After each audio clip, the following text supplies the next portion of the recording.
Look like a brand new ba ang hanap mong unit? Heto po para po sa inyo. Isang 12-wheeler wing van na 6W F1 inline and then marami pong chrome ang kanyang ulo. And then kaya po sinabi kong look like a brand new. Talaga naman na walang kapintasan ng pangilalim. Talaga ang super, super, super class A. Ngayon lang ako nakakita ng ganito kagandang inline. Halos karamihan inline. Hindi ganito kaganda. Ngayon lang po ako nakakita ng ganitong kaganda ang pang-ilalim. At ang kanyang body, talaga naman pati yung kanyang ulo. Kompleto, Ricardo po.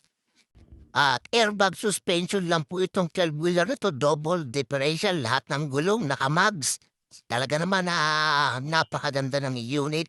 Talagang mula harapan hanggang likuran, wala kang makikitang bahid ng kalawang. Ayan po, original paint po. Wala pong dinoktor, walang dinaya. Talaga naman na okay na, alright pa. And then yung loob, may kisame pa yung kanyang loob ng wingban body. Talaga naman napakaganda po ng unit, ng pang-ilalim po nito at saka ng body po nito. As well po, medyo ang nakakalungkot lamang po is presyong 10-wheeler po siya. Kaya po medyo masakit sa bulsa.